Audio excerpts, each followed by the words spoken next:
Hey everyone, this is Blackhawk SC, and welcome back to this channel.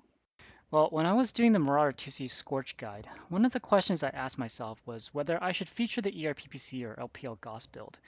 And this made me go back to a video that I did nearly 2 years ago, back in 2015. And that was on the Timberwolf Prime variant. That was one of the earliest guides that I did, and when I look back on it right now, I think I should update it for 2017. Because since then, I've learned a lot more about the game, and so it makes sense to show you how that build works in the modern meta. As you can see, back then we still had the old River City, so it's been a while. So what you're seeing is the Clan Jade Falcon camo on the Timberwolf, and I'm not sure if I'm breaking any, you know, lore guidelines here, but I think Clan J Falcon actually owns some Timberwolves, if I'm not mistaken. So if I'm making some huge mistake, don't hate me for it. Well, anyways, in my early 2015 video, I said the Prime was the second best variant among the Timberwolves, which was true at the time. Now it's dead last, unless you include the Hero variant, which is pretty much in the same situation as the Prime. This is because any build the Prime can do, the other non-hero variants can do it better. So when we talk about the laser builds, they benefit from the C, D, and A CT energy hardpoint. Other builds like Daka, Brawler, and Gauss builds benefit from the S variant having to take only one jump jet, and that frees up tonnage for slots and things like heatsinks, weapons, or ammo. The Prime CT ballistic hardpoint is only one slot, so it's useless for anything except for a machine gun. And right now there's no good builds for the Timberwolf that requires a machine gun. However, for those who own the Invasion or Steam versions of the Prime, the C-build bonus is still a good reason to run this mech. If you're in this situation, or if you just want to run the Prime for kicks, I think the ERPPC Gauss, along with the LPL Gauss builds that I talked about in my original video, still make sense for this chassis.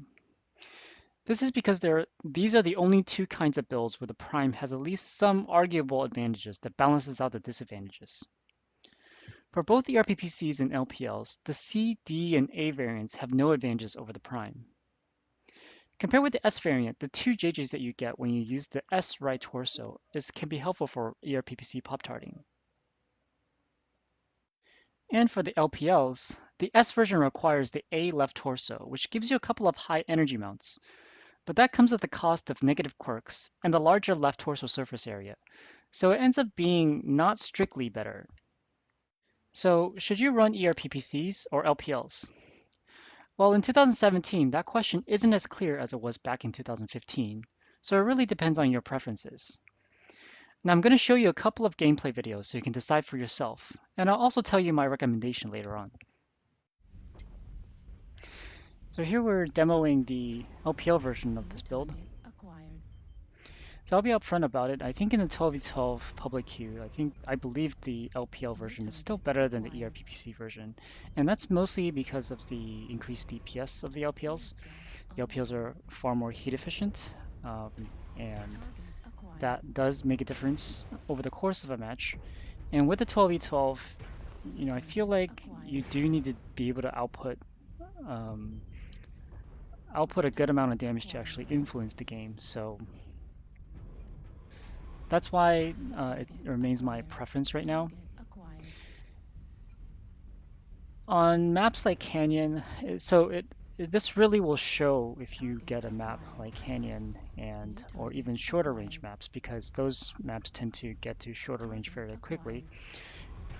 Suppose you get Radiant Bog, or heavens forbid you get something like Terra Therma, which Terra Therma has some ranged positions, but in general, it's hot, and there's a lot of sort of mid-rangey engagements over in Terra Therma. So if you get maps like these, I think the DPS advantage of LPLs will really show. Now, this build we really want to play around 600 meters, maybe a little bit further out. But if you go for too far out, then the damage drop off is quite significant. Here you can see we're at like 400 meters, and we can still kind of trade a little bit at this range. My recording is kind of like glitchy in this match for some reason, but I think you should be able to make out what I'm doing. Target acquired. New target acquired. So be a there's little a bit more guide, I aggressive think, going telling us to get forward. aggressive, and with this build, that's not really what you want to do. You kind of want to maintain that mid-range to slightly long-range positions and try to out trade them, um, or provide support fire if you have the opportunity.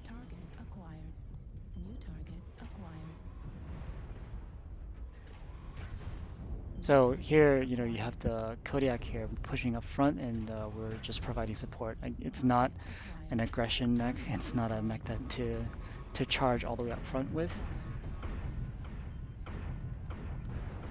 And that's going to be the theme on both ERPPC and LPL builds, really. You're kind of trying to maintain some distance. As you can Got them on see, the what back foot. we're doing here is we're sitting a little bit further back from our teammates. They're the Got the ones numbers being pushed. a little bit further up front. We're being a little bit further behind, so we can get some. It's for getting angles and also, trying to maintain as much distance as possible, as reasonable, I would say, actually. I was the one in the Kodiak that made the initial push. So we see that Black Knight coming, so we need to back up as quickly as possible because the Black Knight is very dangerous in that 300-meter range. So you need to try. You cannot Good trade with kill. that in this build at that range. So you can see that for a lot of the match, we're actually within that 300, 400-meter range. And this is what I mean. And this is like kind of how, the solo queue being unpredictable. Like you might just be getting either a shorter range map or shorter range engagement with your team. So I think having the LPLs here and having the DPS really helps.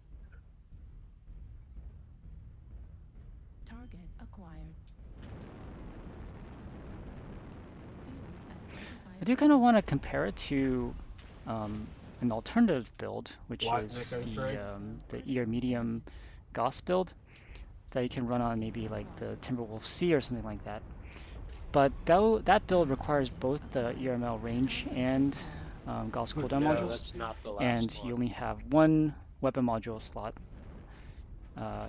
If you were taking radar deprivation and advanced seismic, then you only have room for one weapon module. So the large pulse Gauss build does not require any modules for the lasers.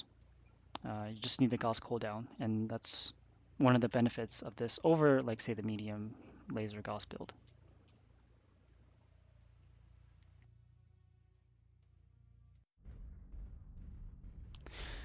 And now we get to the Gauss ERPPC demo. So since the last patch, which reduced the Gauss max range to 2x optimal versus 3x optimal range, and optimal being the 660 meters that you see on the HUD, that changed the Gauss ERPPCs of optimal range, like a good effective range to be maybe 600 to 800 meters versus maybe like 800 to 1,000 meters before. So before this last patch, there was maybe this 300-meter range where like the LPLs is not doing very good damage, but ERPPCs and Gauss is still doing quite a bit of damage. And now that range bracket has been reduced to maybe 100 to 150 meters, where the Gauss ERPPC combo has a clear advantage over LPLs. So if you were to ask me back in November which one I would have preferred, I would have said ERPPCs, but my current recommendation is LPLs due to, as I said, the increased DPS. Now there's a couple of shots here where I just shot the ERPPCs and not the Gauss because I believe the Gauss would not have done much damage at those ranges.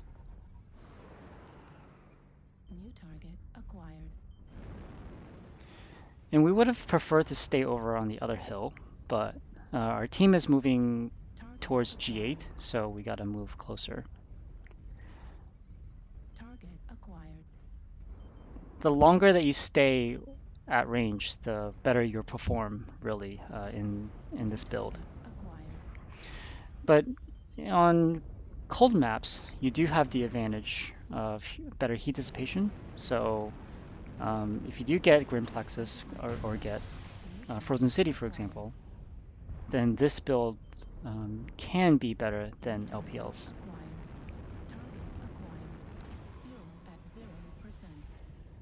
Of course, this build also has the advantage of pop-tarting.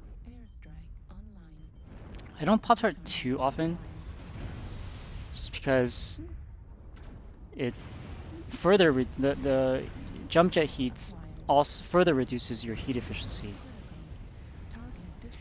Plus the jump jets, they don't really recharge very fast, so if you simply relied on pop-tarting as a playstyle, you're just not going to be taking that many shots during the course of the game.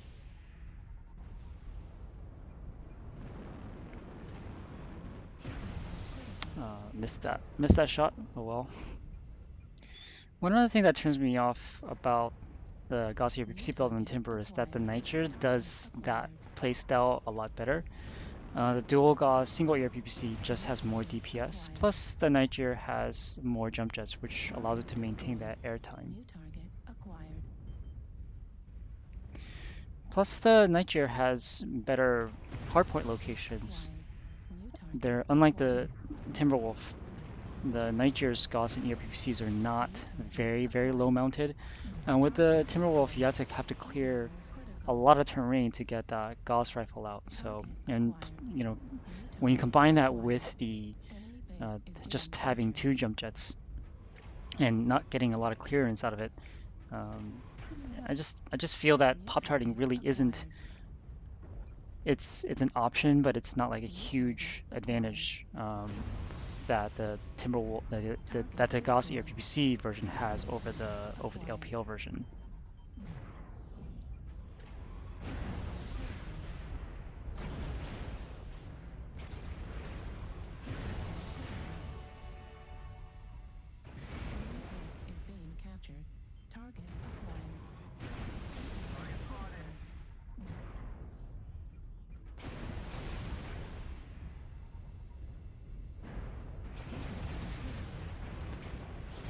Like normally we want to avoid these kinds of close range 1v1s. It's not really a 1v1, but close range engagements. But we kind of had no choice there. New target acquired.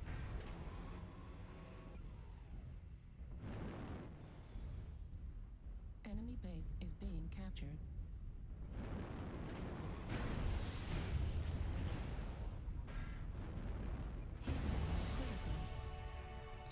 As you can see on certain maps, this build can work as well or better than the LPLs. And some people would just like the playstyle a little bit better too.